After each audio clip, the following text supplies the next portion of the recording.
C'était quand la dernière fois où vous vous êtes senti libre? Vraiment libre, hein? Vous savez, cette idée que les contours de nos vies sont sans doute beaucoup plus vastes qu'on peut l'imaginer. L'idée, par exemple, qu'on a aussi tout le temps devant soi pour faire les choses. C'est rare, ça. Ou bien que notre corps bouge librement. L'idée de la liberté quand tout est possible. Alors moi, ça, c'est un sujet qui m'a toujours vraiment enthousiasmée, et c'est pour ça que je me suis installée dans un monastère bouddhiste pendant 15 années. Là-bas, j'ai beaucoup appris, notamment grâce au maître zen Olivier Wangen. Et puis, il faudrait un TEDx complet pour vous raconter comment j'ai débarqué là-bas, tout ce qui s'est passé. La vie dans un monastère, c'est vraiment très spécial. Mais aujourd'hui, j'ai surtout envie de partager avec vous 3 enseignements clés. 3 expériences très marquantes qui m'ont permis de trouver aujourd'hui une certaine sérénité intérieure. Le premier enseignement, je l'ai appelé « Le petit oiseau du soleil levant ». Ça, c'est mon côté un peu poétique. Et l'histoire se passe au Japon, où je me suis lancée la tête la première dans l'aventure d'une retraite traditionnelle zen. Donc on est en 2008, j'ai atterri à Nagoya dans un monastère de nonnes, duquel, selon la légende, toutes les personnes qui arrivent, toutes les nonnes occidentales qui arrivent là, repartent à peine arrivées. En effet, les conditions de pratique sont très ascétiques. Il n'y a vraiment rien du confort moderne. Il n'y a pas d'eau chaude, tout se passe à l'eau froide. Alors du coup, mes mains vont faire la découverte de ce que c'est les crevasses et les engelures. On est en plein hiver et il n'y a pas de chauffage.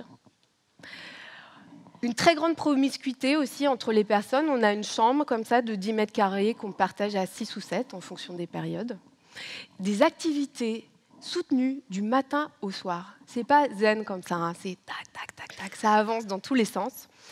Et puis tout ça en langue japonaise, langue dont ma connaissance se résume à peu près au chevalier du zodiaque. Alors je suis un peu paumée là-dedans. Et puis le but de tout ça, de cet enseignement traditionnel très précieux, évidemment, c'est de nous pousser dans les limites jusqu'au lâcher-prise. Au bout de 3 semaines, mon lâcher-prise à moi, c'est que j'en ai... Ouais, j'ai tenu 3 semaines quand même. Au bout de 3 semaines, j'en ai ras-le-bol. C'est trop. Et un matin, dans ce monastère, là-bas, toute seule, sans contact avec l'Europe, rien, je décide de partir. Et ce jour-là, à l'intérieur de moi, c'est un peu une immense déception. J'ai mis tellement d'espoir dans ce voyage. Et je suis là, vraiment avec la boule au ventre. Je rassemble mes affaires dans la chambre, il n'y a plus personne, je suis toute seule. Et à un moment donné, je lève la tête comme ça. Et par la fenêtre, je vois, comme ça, juste derrière la fenêtre, il y a une branche avec de la neige. Et dessus, un petit oiseau. Et il est tellement délicat. Il est tellement beau. Il est là, vous savez, il se secoue un petit peu comme ça pour lisser ses plumes. Et moi, à ce moment-là, l'émotion de ressentiment et de déception, elle laisse la place à de l'émerveillement devant la splendeur. Une grande tendresse comme ça qui surgit des profondeurs. Et si c'était ça, l'enseignement que j'étais allée chercher à 10 000 kilomètres. Les émotions et les pensées en général sont impermanentes. Ça veut dire qu'elles apparaissent et qu'elles peuvent aussi disparaître.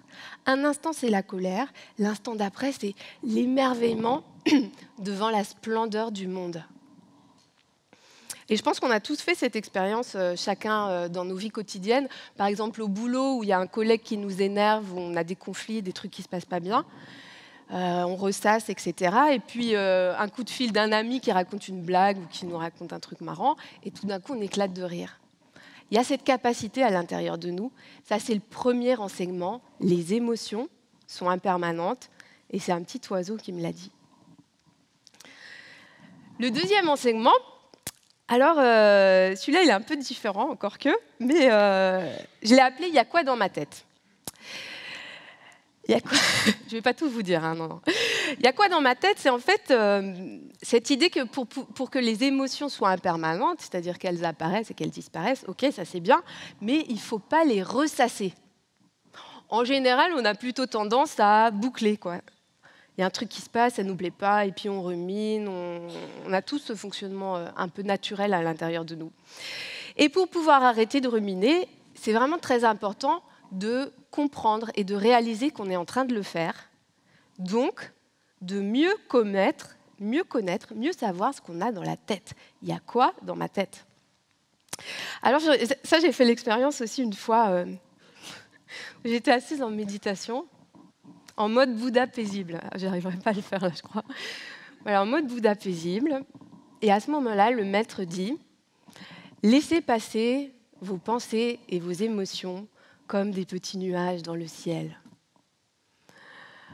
C'était beau et ça m'a mis dans une rage terrible parce que moi, mes émotions et mes pensées à ce moment-là, ce n'étaient pas des petits nuages paisibles et vaporeux dans un ciel azuré, c'était plutôt des gros cumulonimbus bien noirs, bien compacts et qui avaient tendance à stagner.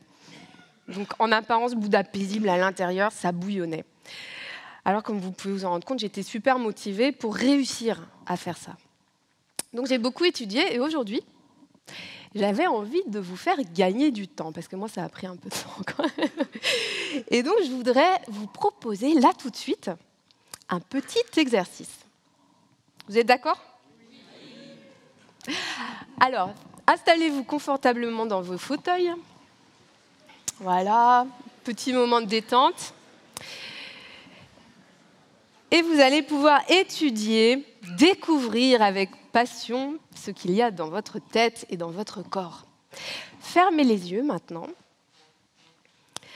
Concentrez-vous tout d'abord sur le contact du corps sur votre fauteuil. Prenez conscience que vous êtes là, assis dans cette pièce à cette heure-ci de la journée. Ça, c'est l'instant présent. On est où, là, tout de suite?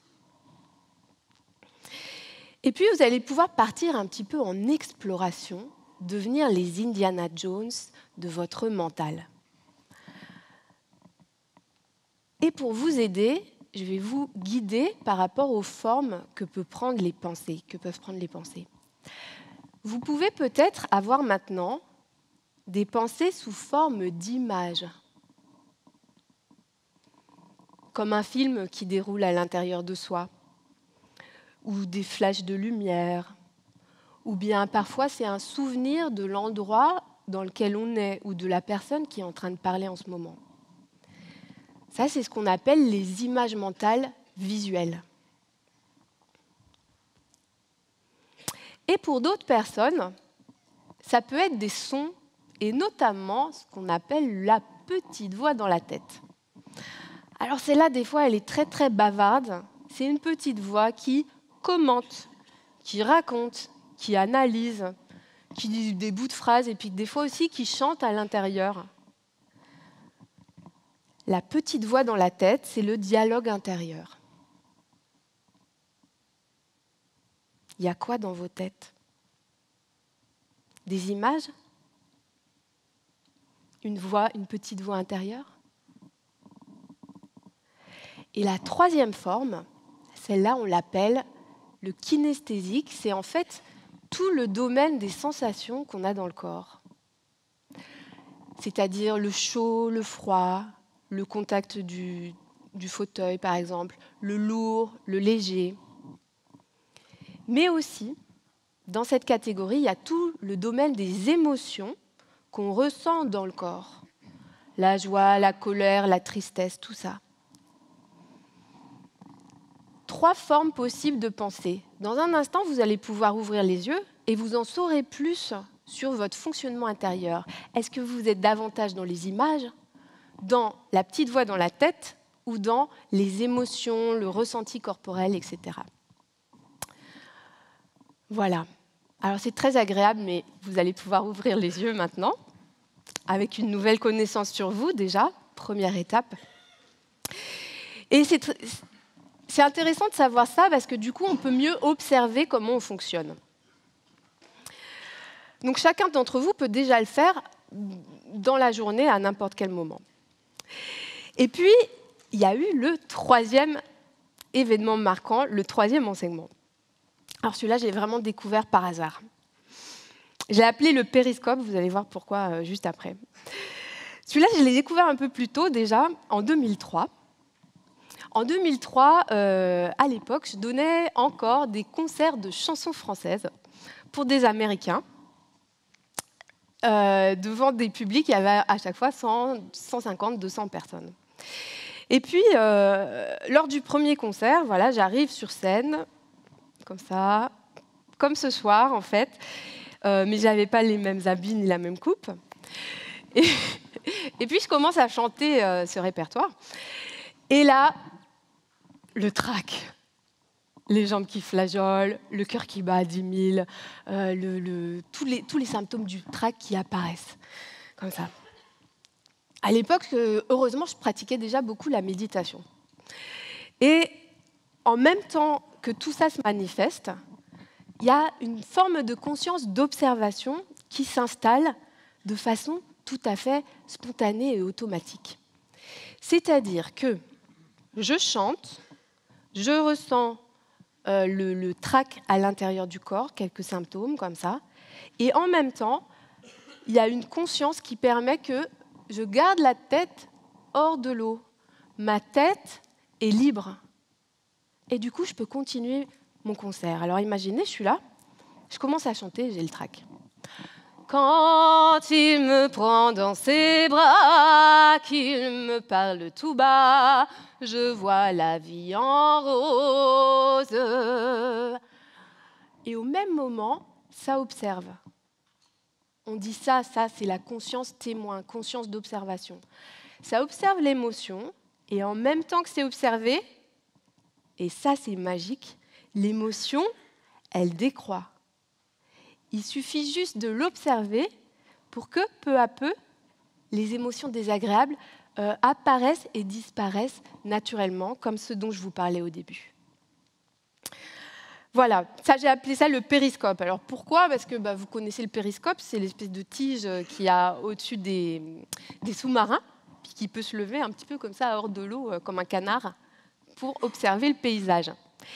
Et cette forme de conscience, on est à la fois dans l'eau et à l'extérieur de l'eau, on est à la fois associé et dissocié de l'expérience, à la fois à l'intérieur et à l'extérieur, ce qui veut dire que quand même, on est très vivant, on ressent complètement les choses, parce qu'on ne veut pas devenir des robots comme ça, mais on a la tête libre et un profond soulagement à l'intérieur de soi. C'était le troisième événement marquant de ces dernières années. Donc le premier, les émotions apparaissent et disparaissent naturellement. Le deuxième, on a la possibilité de connaître soi-même la forme que prennent nos pensées et nos émotions, visuelles, auditifs, la petite voix dans la tête, ou kinesthésiques, les ressentis du corps. Et la troisième, il est possible de découvrir cette merveilleuse conscience d'observation, conscience témoin, qui permet d'être tout à fait présent aux choses et complètement libre. C'est chouette, non ? Alors, c'est pas fini, parce que pour terminer, j'ai envie de vous proposer un petit rituel pour la journée, un petit rituel du matin plutôt, parce que le matin, c'est un moment clé de notre journée, qui va vous permettre d'intégrer, voire d'incarner complètement ces trois choses en un exercice. Ça vous dit ? Alors, imaginez-vous le matin. Le réveil sonne. OK.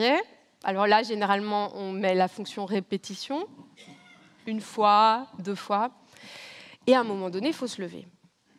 À ce moment-là, ce que je vous propose, soit vous êtes allongé, soit vous vous mettez déjà sur le bord du lit. Ce que je vous propose, qui peut changer vos vies, c'est de prendre conscience de votre première pensée du matin. Juste ça. Est-ce que c'est une image ? Est-ce que c'est une petite voix dans la tête ?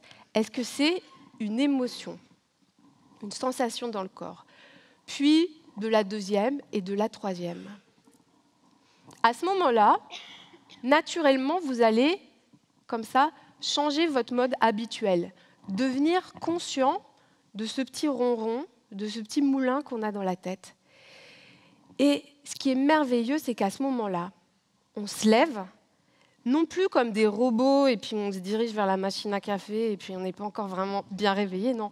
On se lève en pleine conscience, en retrouvant à l'intérieur de soi une liberté, plus comme des robots, mais vraiment acteurs de son quotidien. Ça procure, je vous le garantis, un grand soulagement à l'intérieur. Et là, on sait que dans notre journée qui suit, dans la journée qui suit, tout est possible.